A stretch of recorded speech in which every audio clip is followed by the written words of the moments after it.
feature.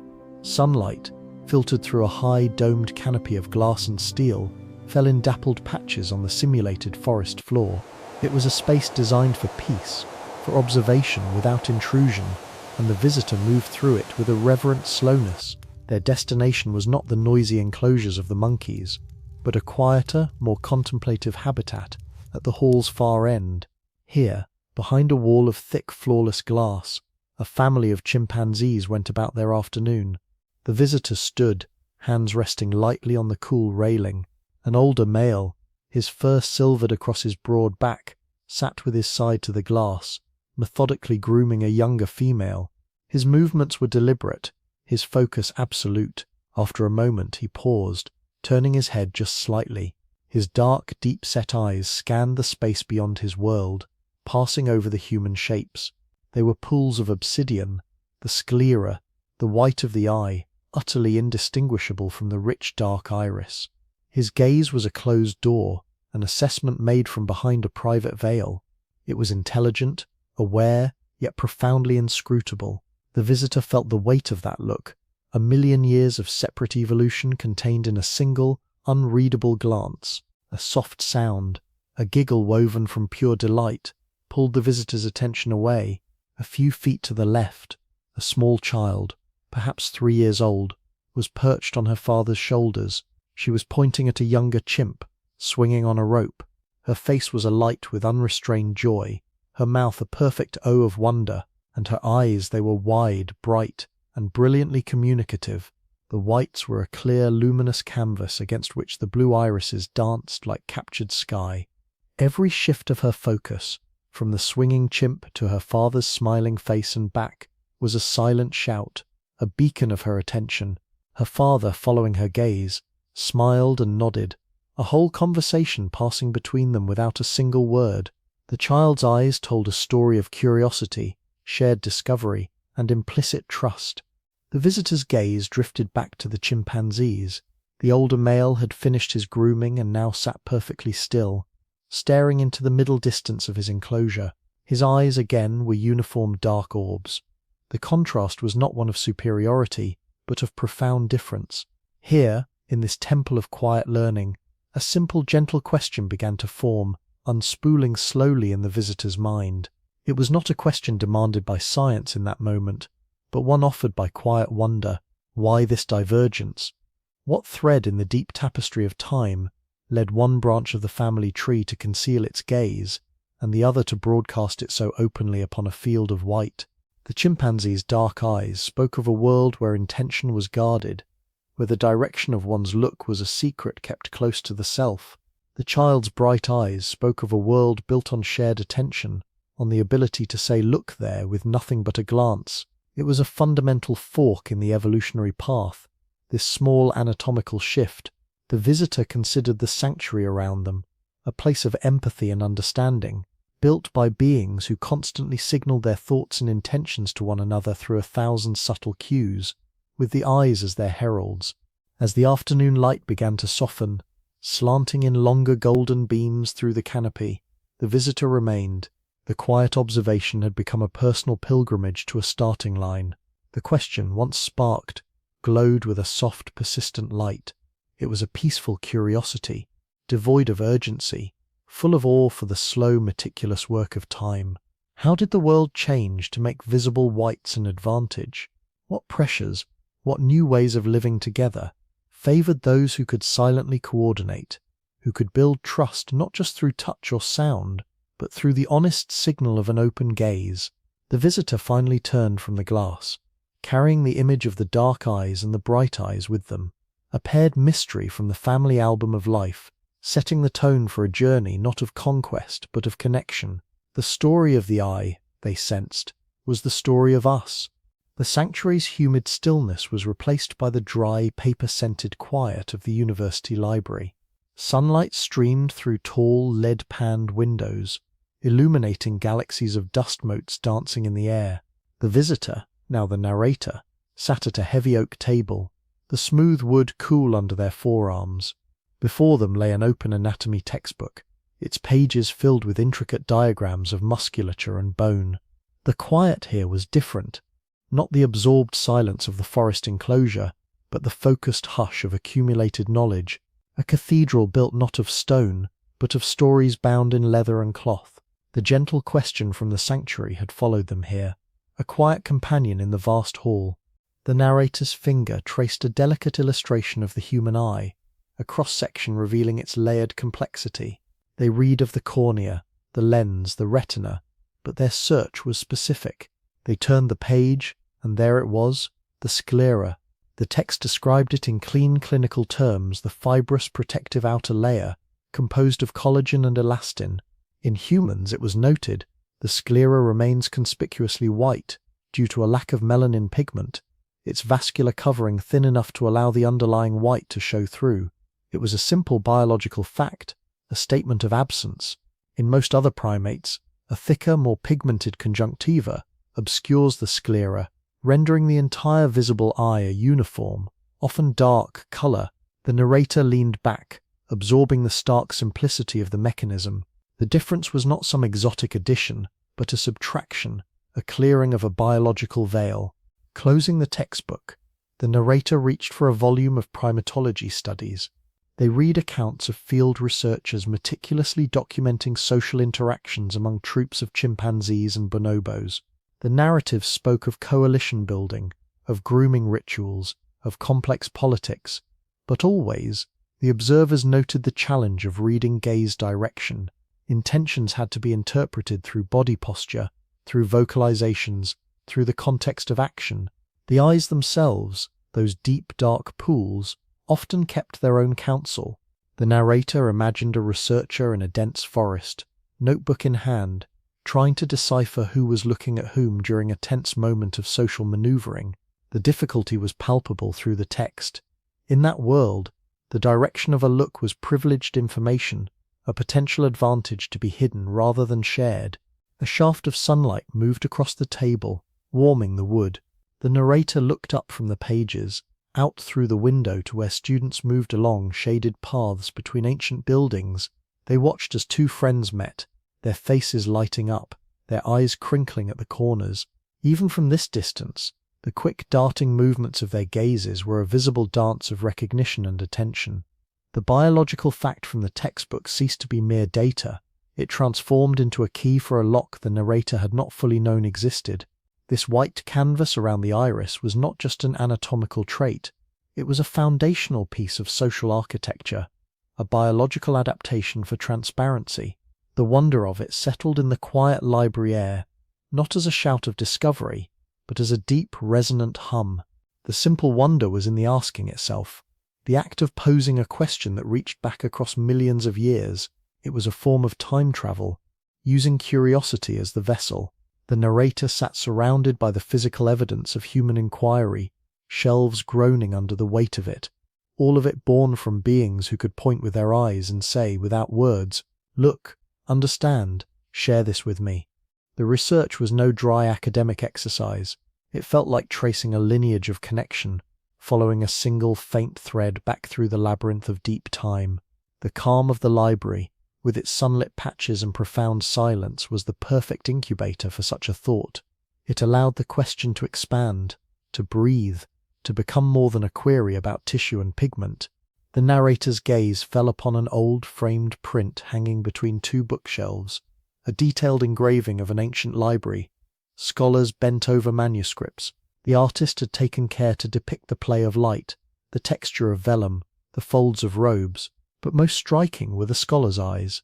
Even in the fine lines of the print, they were focused, directed, each figure's attention visibly anchored to the page or to a neighbor's pointing finger. The entire enterprise of scholarship, of building knowledge across generations, was predicated on this shared, visible attention. The narrator understood then that their own presence in this library, their pursuit of this question, was a direct continuation of that ancient collaborative chain. The white sclera was the tool that had first allowed one hominin to silently show another where to look, what to avoid, what to craft. Now, millennia later, it guided a reader's eyes across lines of text. The afternoon wore on, the sunbeam creeping across the table to illuminate the closed cover of the anatomy book. The initial stark biological facts were now imbued with a quiet significance.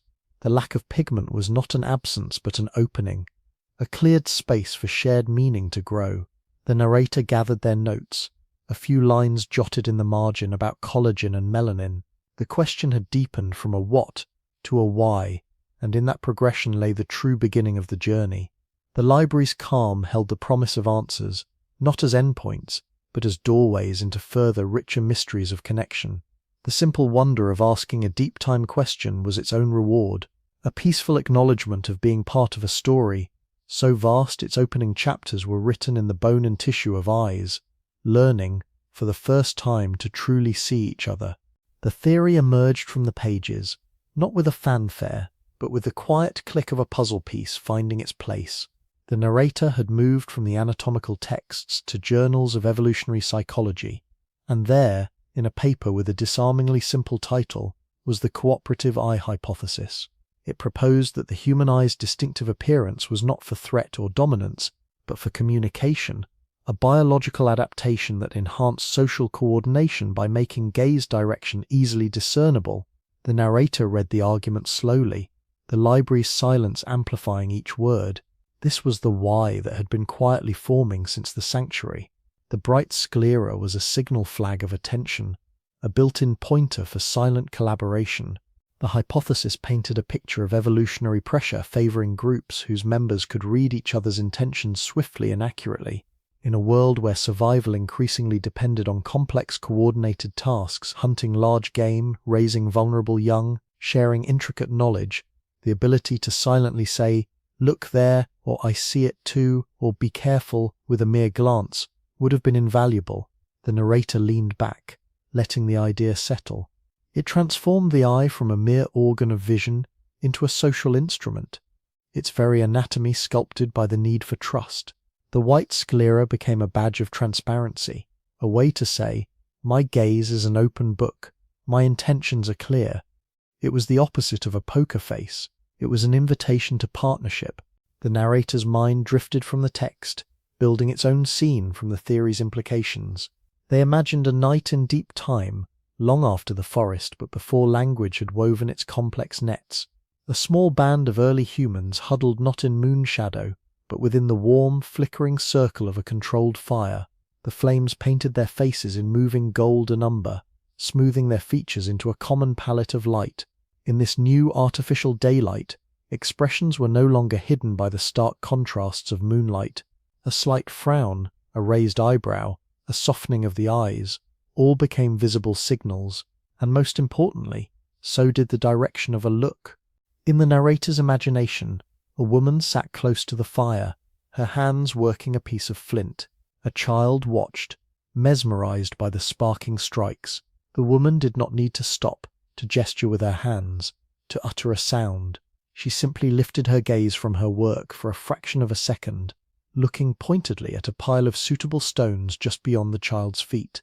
The firelight caught the whites of her eyes, making the shift in her attention unmistakable.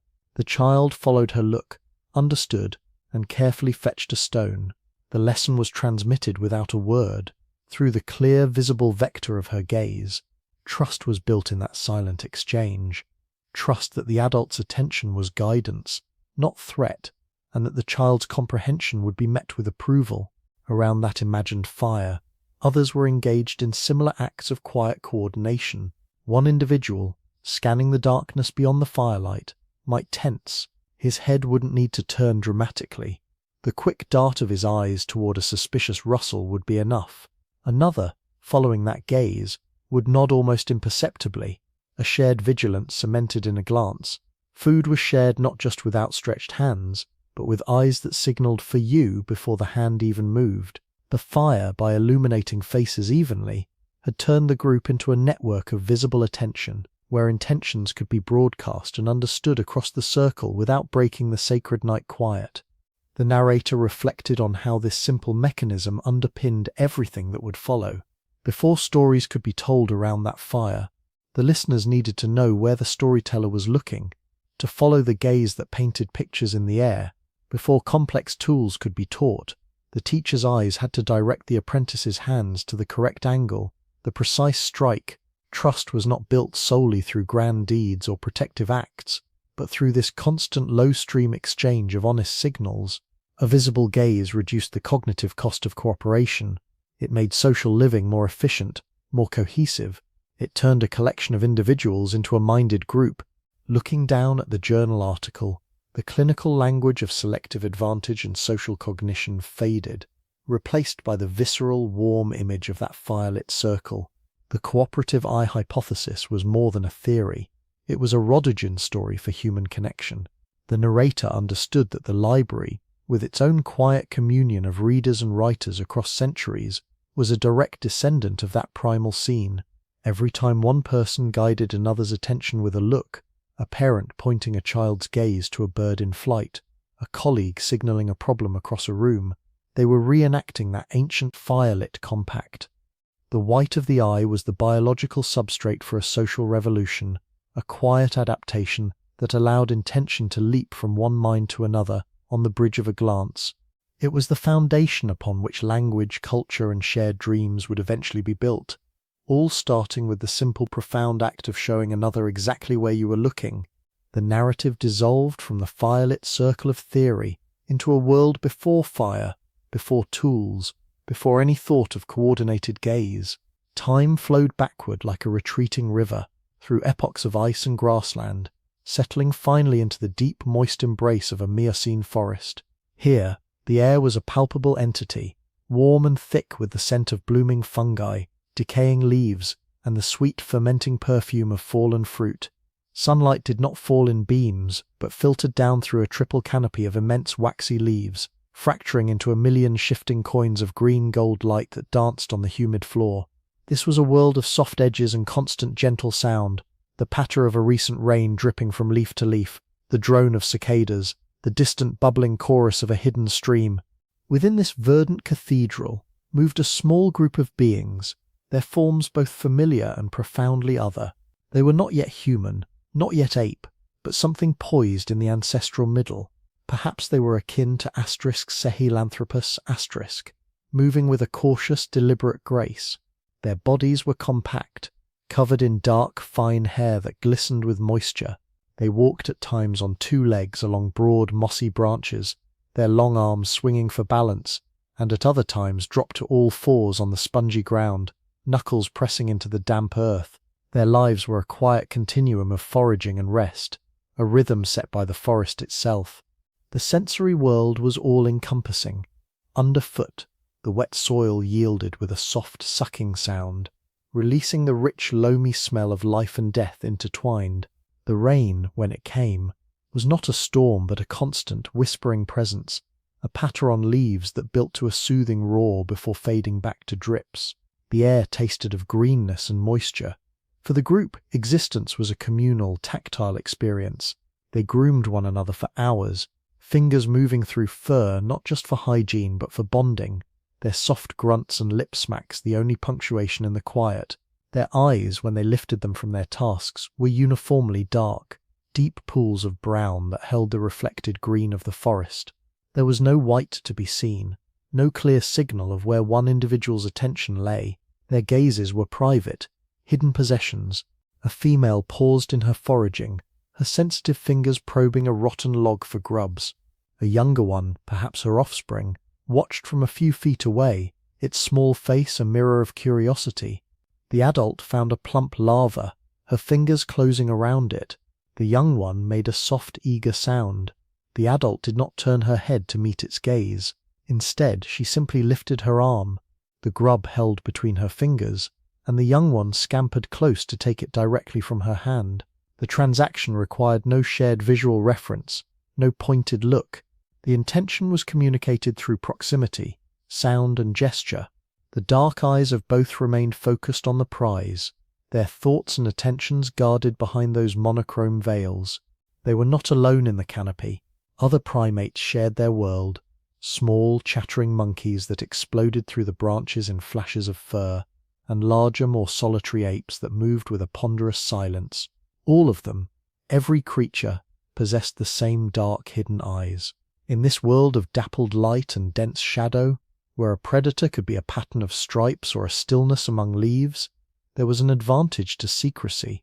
A direct, obvious gaze could be a challenge, a threat, better for the eyes to be unreadable orbs, giving nothing away.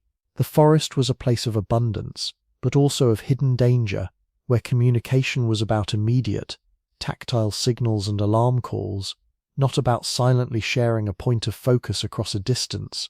As the day waned, the group gathered in the crook of a giant fig tree, a natural bowl of intertwined roots and branches. They huddled together for warmth as the temperature dropped, the forest transitioning from a chorus of day insects to the rhythmic chirping of night creatures. Their dark eyes reflected the fading emerald light, then the first silver hints of moon. There was a profound peace in their togetherness, a wordless comfort in physical closeness. Their social world was rich and complex, built on touch, vocal tone, and learned ritual. Yet it was a world contained within the immediate sphere of the body.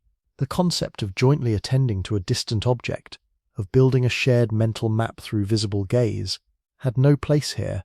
Their intentions were conveyed through action and sound, their community bound by proximity and grooming, not by the silent, invisible threads of coordinated attention.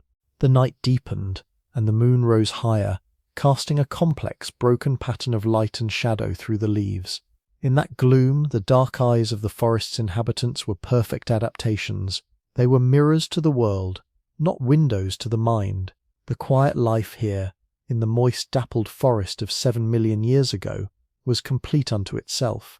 The evolutionary pressure that would eventually clear a space of white around the iris, turning the eye from a concealed organ into a beacon of cooperative intent, was still millions of years in the future.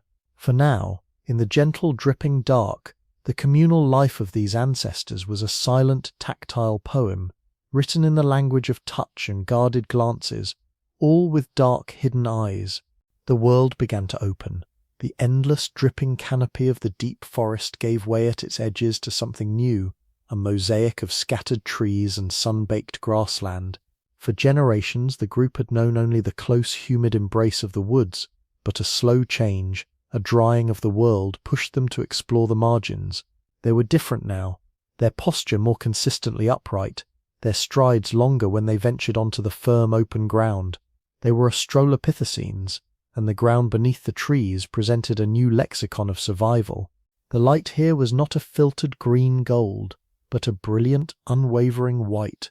It poured from a vast dome of sky, heating the earth and casting sharp black shadows that moved with the sun's arc.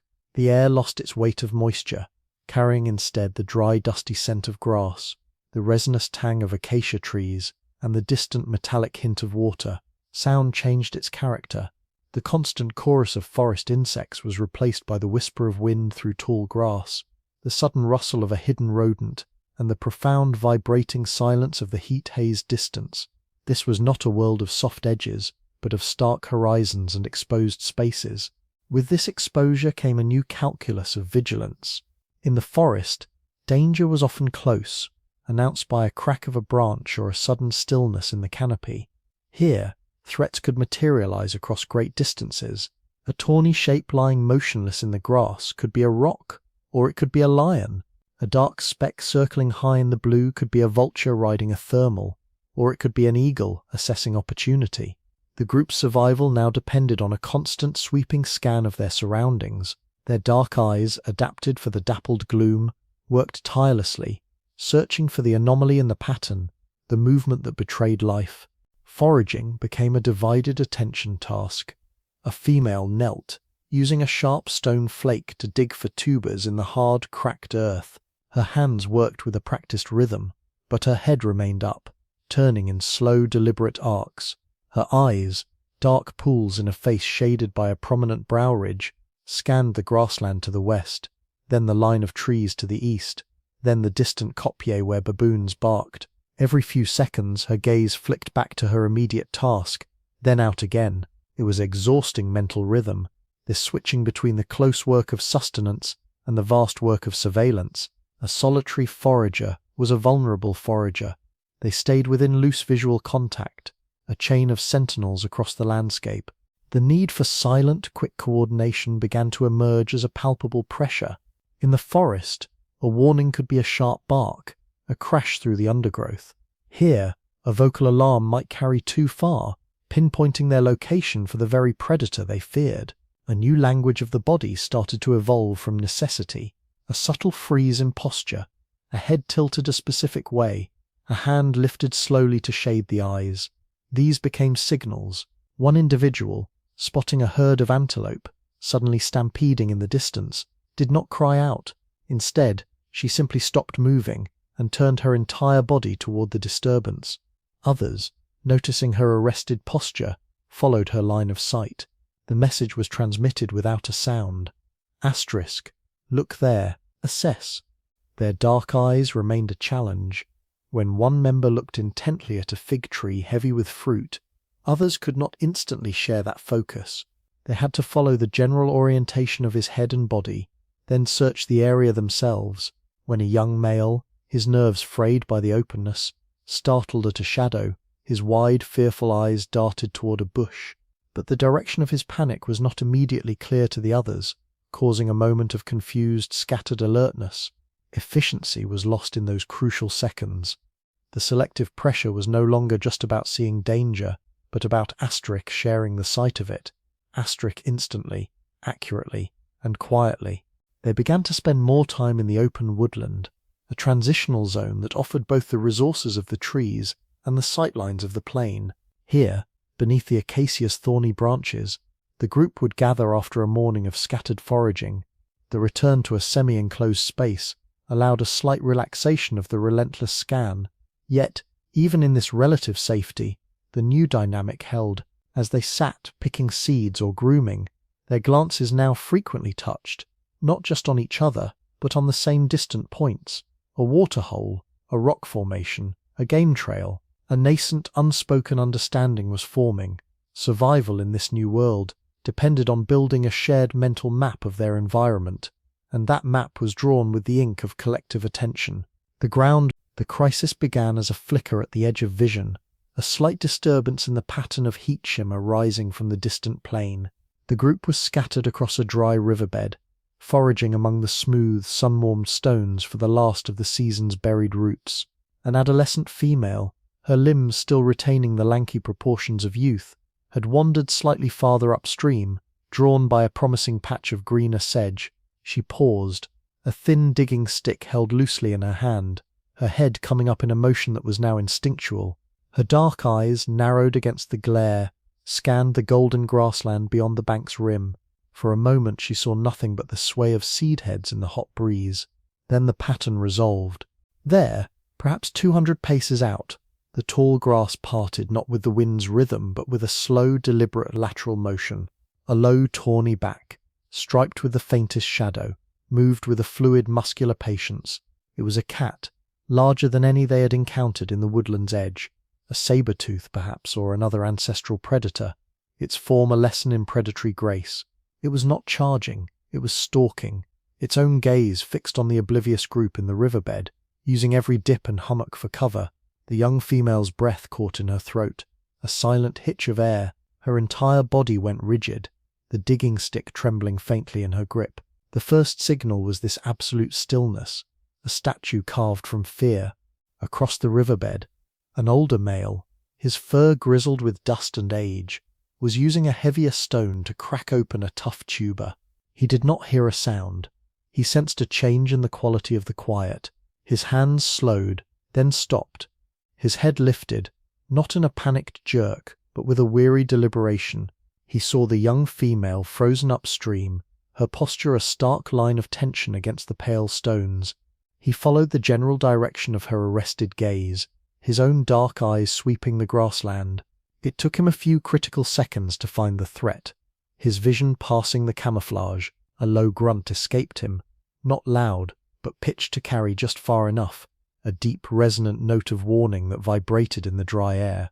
Others heard it, heads turned toward the sound, then toward the source of his attention, bodies stilled, a mother gathering her infant closer, a juvenile lowering a half-eaten root.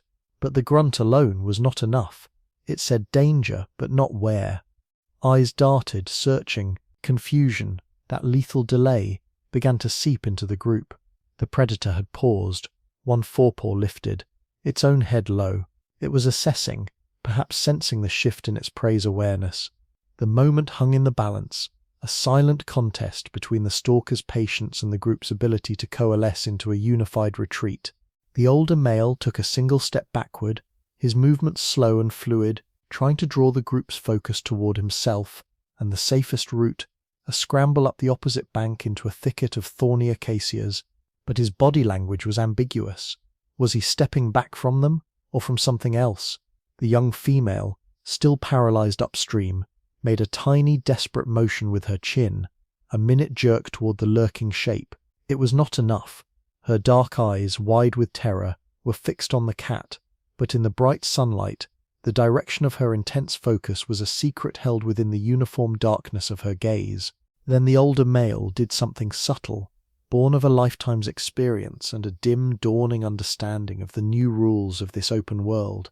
Instead of just stepping back, he turned his head fully toward the thicket, the intended sanctuary.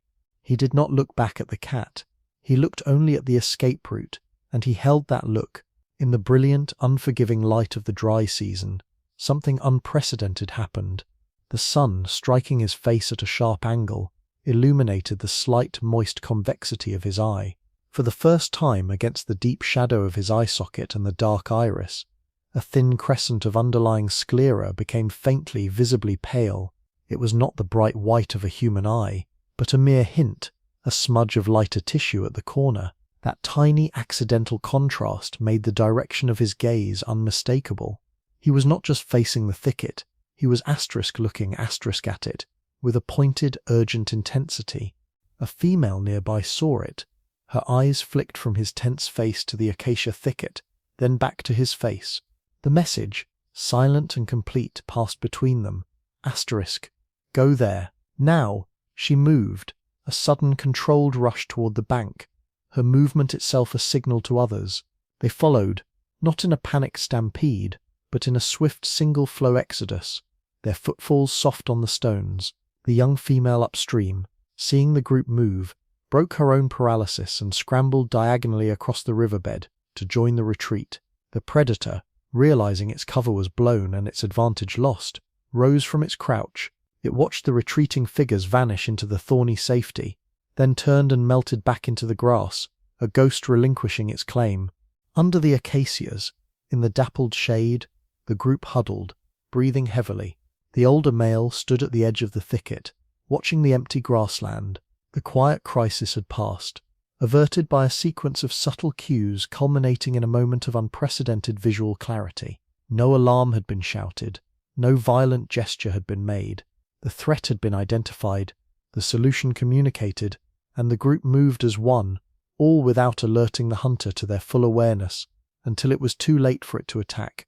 The critical moment had hinged on that one individual's gaze, slightly more visible in the harsh light, directing the group to safety. It was a quiet victory, written not in sound or force, but in the nascent, powerful language of shared attention, silently spoken under the immense, watchful sky. Time, that great river, surged forward, carrying the ancestral thread from the sun-scorched riverbeds into a deeper, softer darkness. The world had changed again. The beings who now moved through the gathering dusk were taller, their limbs longer, their strides confident and efficient across the open savanna. They were Homo erectus, wanderers who carried the world in their minds and their hands, and as the immense orange sun bled into the horizon, painting the grasslands in violet and gold, they did not simply seek the shelter of trees or cliffs. They carried shelter with them, in the form of a glowing, crackling miracle they had learned to tend, but not yet fully to command. The discovery of fire was not a dramatic conquest, not a single Promethean theft from the heavens. It was a gathering. It began with the careful transportation of a coal, salvaged from a lightning-struck tree, and nestled in a bundle of dry moss and bark, carried for miles with breath-held vigilance. Or perhaps it was the patient, repetitive sparking of stone against stone over a nest of tinder, a ritual of friction and hope.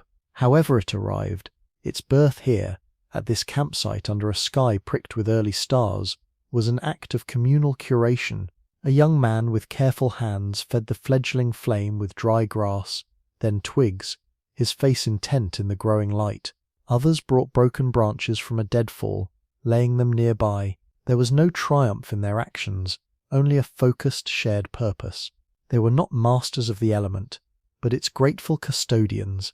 As the last daylight faded, the fire asserted its own domain.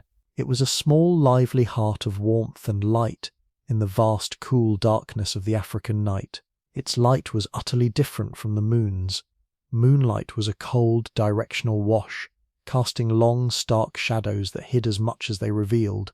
It sculpted faces into masks of silver and black, obscuring expression in pools of ink. Firelight was democratic.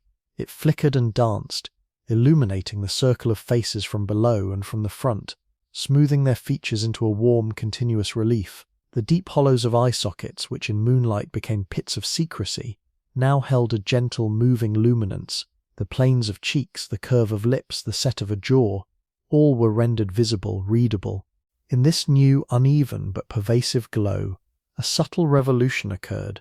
The human face, as a communicative instrument, was suddenly upgraded. A slight frown of concentration as someone shaped a hand axe was no longer lost in shadow. It was a visible signal of effort.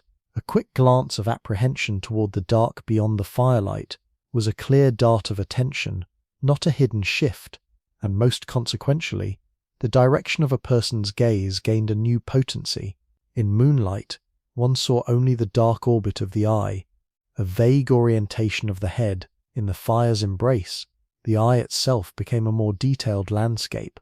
The moist curve of the eyeball caught the flame's gold, and around the dark iris, the sclera still not the brilliant white of later humans, but a lighter human's visible field emerged from biological obscurity.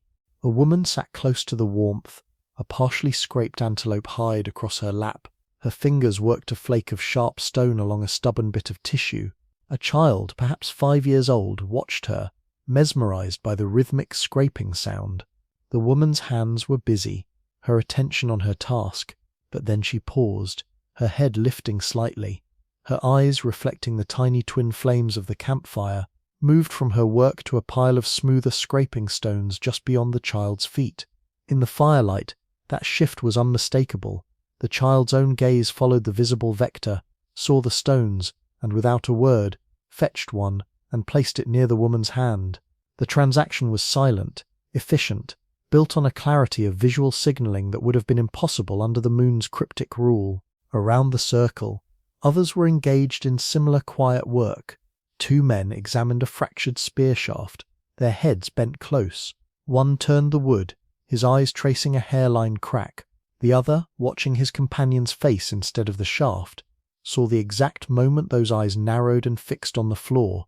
He nodded, understanding the assessment without explanation. The firelight made their collaborative scrutiny a shared event. In the distance, a hyena whooped, a sound that once would have sent a ripple of tense, hidden glances into the dark. Now, at the fire's edge, a sentinel's eyes widened, then deliberately scanned the blackness. Others saw that look, followed its direction, and added their own vigilance to that sector. The group's defensive awareness became a coordinated network, silently orchestrated by gazes that could now be seen to move. The fire did more than illuminate tasks and threats. It created a social arena, a stage for the face. As the night deepened and the stars wheeled overhead, the group settled into the fire's warmth.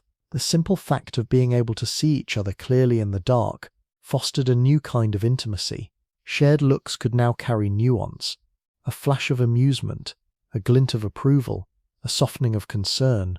The firelight, by making expressions consequential, deepened the bonds of mutual understanding.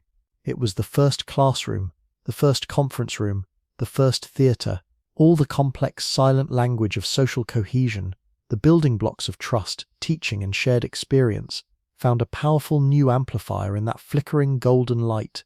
The first campfires were not just sources of warmth and protection, they were the furnaces in which the visible cooperative gaze was forged into an indispensable tool of humanity. Around the fire, the new language of light found its grammar in the mundane. The glow illuminated not just faces, but actions, turning simple tasks into silent lessons in coordination. A man with strong, scarred hands selected a cobble of fine-grained stone from a small pile. He settled onto his haunches, a leather pad across his thigh. His focus was absolute, but not private. In the firelight, His eyes were two pools of moving orange, the darker iris centered within a now visible, though still dusky, sclera. He struck the cobble with a hammerstone, a precise, ringing asterisk tock. Asterisk, a flake, sharp as a predator's tooth, sprang away. He did not look up to see if anyone watched. He didn't need to. His entire being was a beacon of directed activity. A younger male, perhaps his son or an apprentice, sat opposite, his own hands empty. He was not watching the hands, he was watching the eyes. He saw the toolmaker's gaze flicker, just before the strike, to a specific point on the cobble's edge, a slight imperfection, a promising ridge. The apprentice's own eyes followed that look, learning to read the stone through the master's attention. The next strike was not a surprise, it was an anticipated event, its target already jointly identified. When the perfect flake fell, the toolmaker's eyes lifted from the core and met the younger male's. In that shared glance across the shimmering heat of the fire passed a world of understanding. Asterisk. See? Like that. No grunt of instruction, no gesture of the hands. The knowledge transferred on a bridge of visible gaze. Nearby, the fruits of a day's foraging were being shared. A woman had gathered a bundle of nutritious tubers, roasted now in the embers at the fire's edge. She pulled one free, its skin blackened and split, steaming in the cool night air. She did not simply hand it to the elderly female sitting beside her. First, her eyes found the old one's face. She held the tuber lightly, her gaze softening, signaling benign intent. Before any movement was made, the old female, seeing this look, relaxed her posture and extended a gnarled hand. The transfer was smooth, a transaction of trust pre-negotiated by a meeting of eyes. The firelight made the woman's intentions clear, her gaze an open promise that this was sharing, not a challenge or a tease. In a world where food was survival, such transparency was the mortar of social bonds. The narrator imagines this moment, this quiet revolution.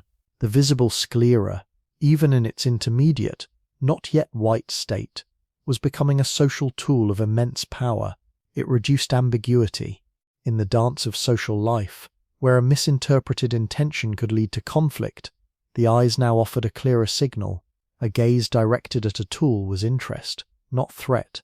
A gaze directed at a person's face could convey a spectrum from curiosity to affection to caution, all without the risk of ambiguous vocalizations. This fostered trust at a fundamental level. You could believe what you saw in the direction of another's look. It made cooperation less costly, more fluid. The group could function more as a single organism, its members' attentions seamlessly interwoven. Then, the moment that cements it all, the woman with the tubers takes one for herself. It is hot, and she breaks it open with her fingers, releasing a cloud of fragrant steam. The old female beside her, having eaten her share, watches. Their eyes meet. The younger woman, seeing the lingering look, pauses. Without breaking that gaze, she carefully breaks her own tuber in half. The movement is slow, deliberate. She extends the larger portion. The old female's eyes, reflecting the fire, crinkle at the corners, a subtle, visible tightening of skin that speaks of gratitude and connection. She accepts the food. For a long second, they hold the look, the shared eye contact over the shared meal. It is more than a transfer of calories. It is a ratification of their bond. The silent language of the eyes says, asterisk, we are together. I see your need. You see my offer. We are of the same fire. Around them, the campfire circle hums with similar quiet exchanges. A man points with his chin toward a water skin. His companion follows his gaze and passes it. A mother glances from her sleeping infant to a pile of grasses for bedding, and an auntie silently gathers an armful. The firelight, by illuminating these glances, turns individual actions into a collaborative symphony. The coordination is silent, efficient, and deeply social. It is the birth of a new kind of intelligence, a collective intelligence, where the minds of the group are coupled not just by proximity, but by the visible vectors of their attention. This is the quiet triumph of the first campfires. The flames provided more than warmth to ward off the chill and light, to ward off the predators of the night. They provided the conditions for the eye to evolve into its modern communicative role. In that flickering arena, The slight adaptive advantage of a more visible gaze was amplified. Those who could best read and signal with their eyes fostered stronger bonds, more efficient cooperation, and greater trust. They survived better, they thrived, and as the generations passed around countless such fires, the biological underpinning, the clearer, whiter sclera, would be etched ever deeper into the lineage. The shared meal, the coordinated tool-making, the silent, understanding glance, these were the practices that over deep time sculpted the human eye into a beacon of cooperative intent. The pigments had been prepared with ritual care.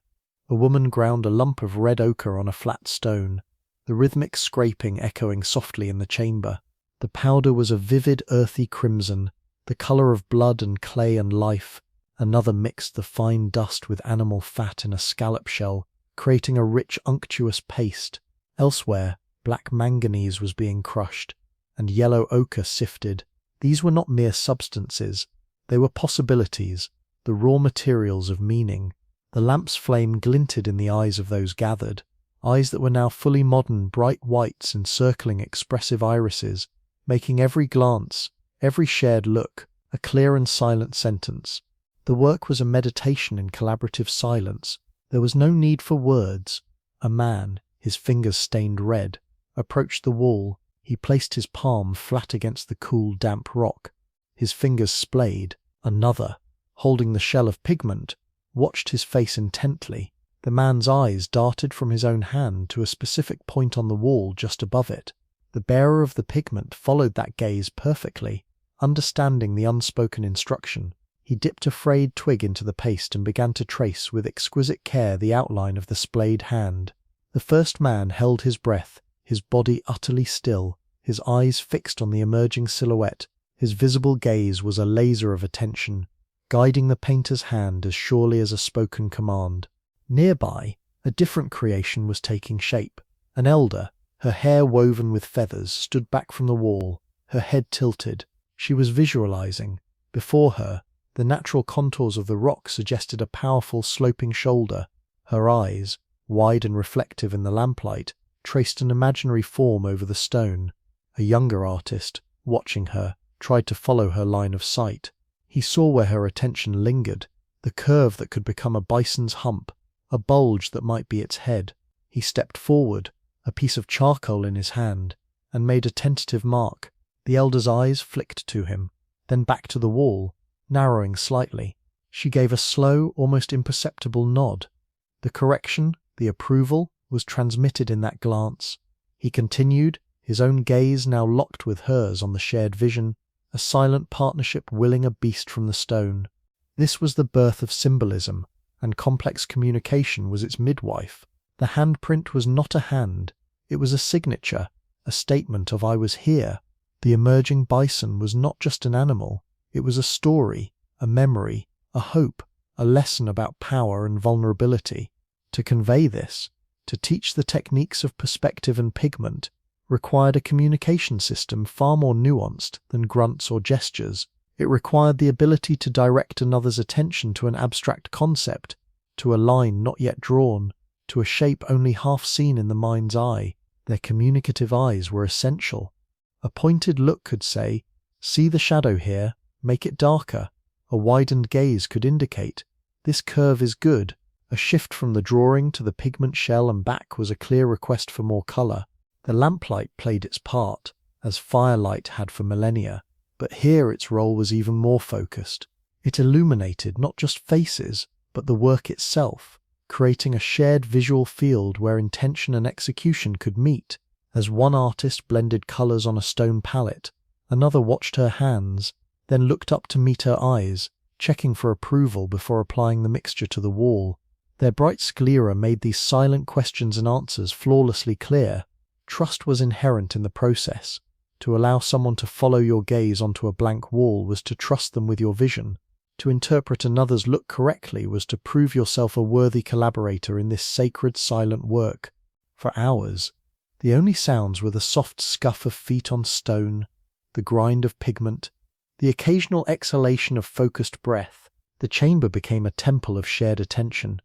Each individual, though engaged in their own task, remained part of a visual network, A discovery of a particularly vivid ochre vein in a corner would be announced not by a shout, but by a sustained look toward the finder, who would then hold up the stone, his eyes bright. Others would follow his gaze, nod, and return to their work, the new resource logged in their collective mind.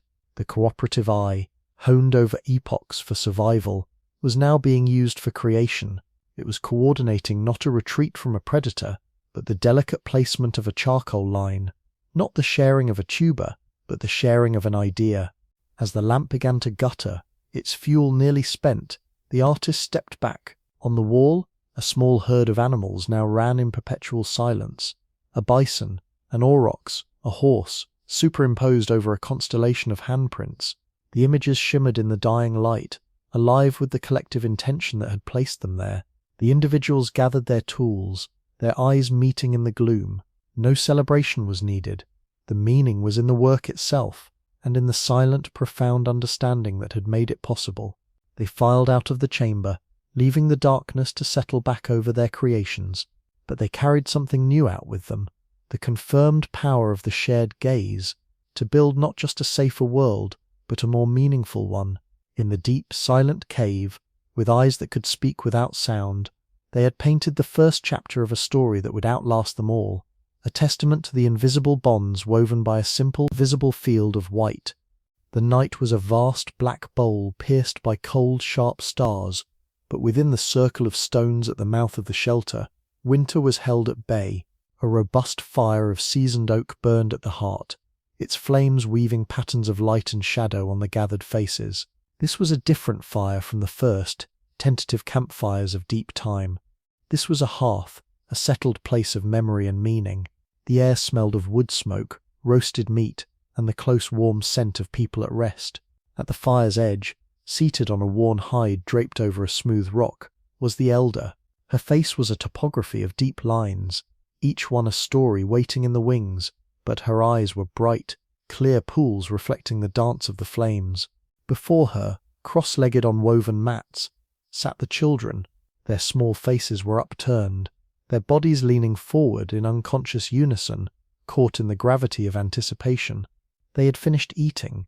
The bones had been cracked for marrow and cast aside.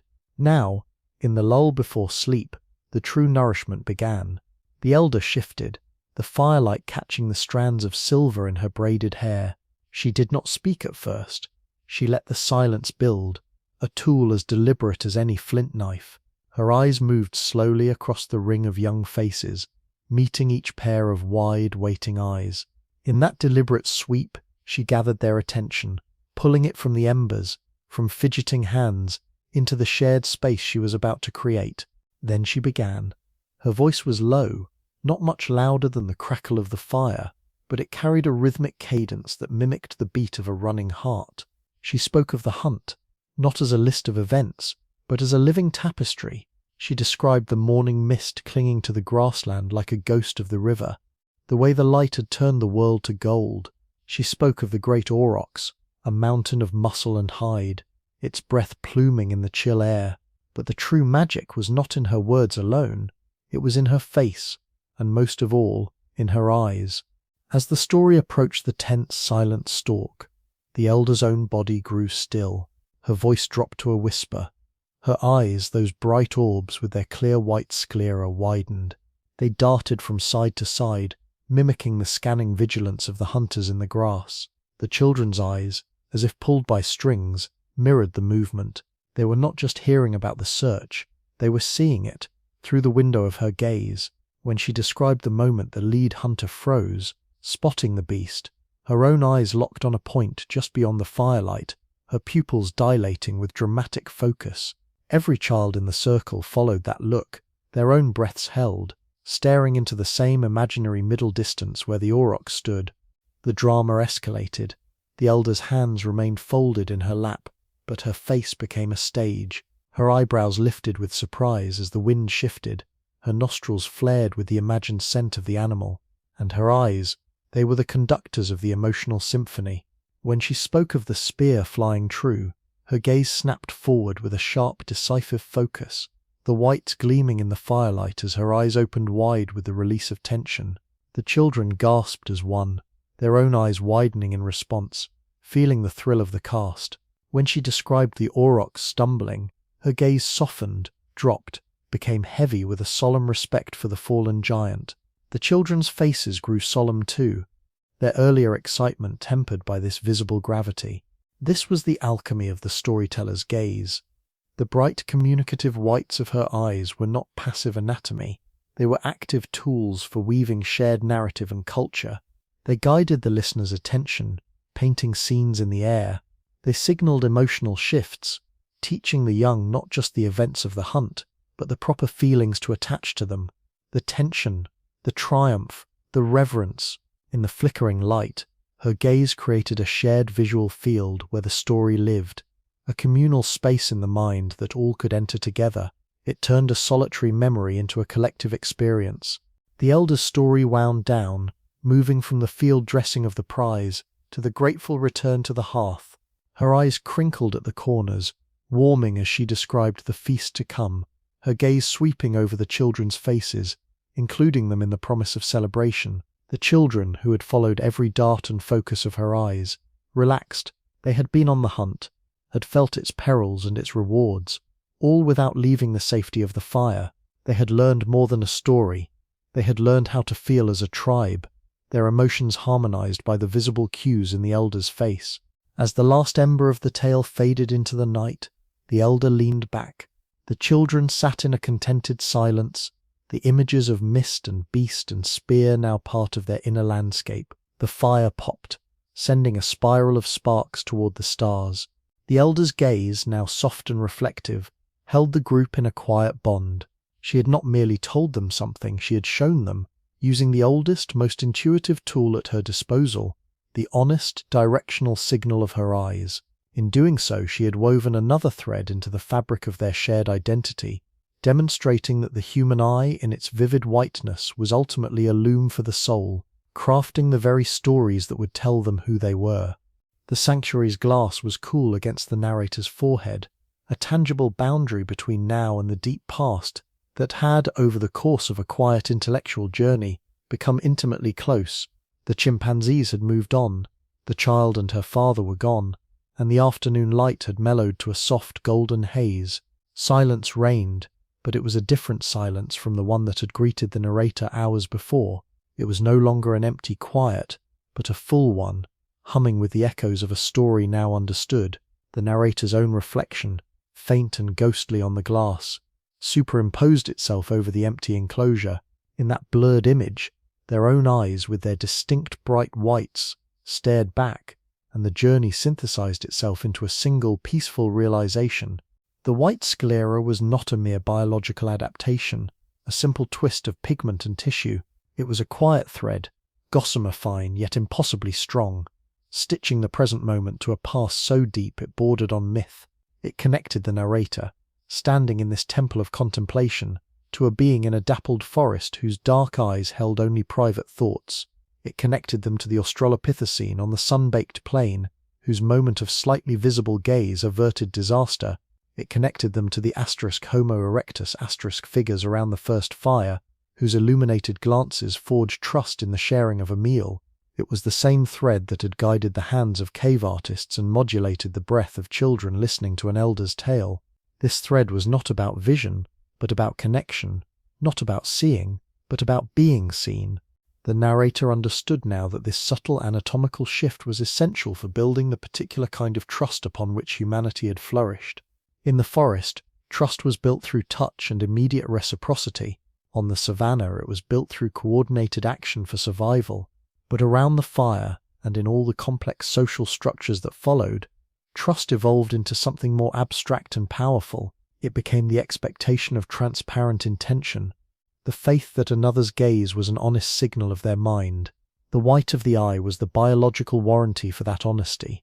It turned the face from a mask into a portal, allowing intentions to flow between minds as clearly as water. This transparency reduced the friction of social living, making possible the vast, intricate collaborations from building cities to composing symphonies that define the human experiment.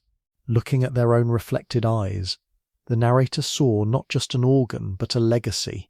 Every glance exchanged in a busy market, every meeting of eyes between lovers, every teacher silently directing a student's attention, was a reenactment of that ancient silent compact. The thread through time was not broken, it was actively woven with every shared look. The curiosity that had sparked in this very spot was itself a product of that legacy, a mind shaped by cooperative intelligence, turning its gaze inward, asking a question of its own origins. The sanctuary, the library, the imagined scenes of deep time were all stations on a pilgrimage back to a source, and the source was not a dramatic event, but a quiet, persistent biological trend toward openness. The narrator finally stepped back from the glass, the reflection dissolving into a clear view of the empty, leafy enclosure. A profound sense of peaceful connection settled over them, a gentle wonder that held no urgency, only awe.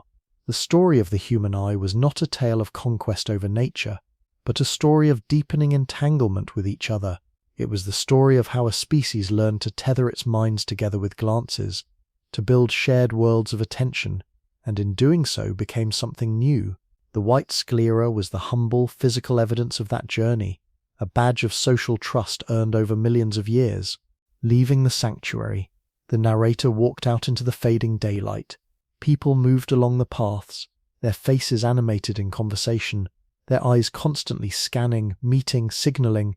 The narrator watched them, not with an outsider's curiosity, but with a newfound sense of kinship. Each flash of white around an iris was a whisper of deep time, a silent testament to the long, patient work of evolution, favoring cooperation, transparency, and connection. The thread was invisible, but it was there, tying each person to every other and to all the generations of gazes that had come before. The journey ended, not with a definitive answer, but with a deepened appreciation for the question. The mystery of the white eyes was no longer a puzzle to be solved, but a miracle to be acknowledged, a quiet, beautiful thread in the tapestry of life, connecting the dark, hidden eyes of the forest to the bright, communicative eyes of a child, and to the reflective, wondering eyes of a narrator walking home under a twilight sky, filled with a peaceful, gentle wonder at the long, silent story written in the gaze of every human being.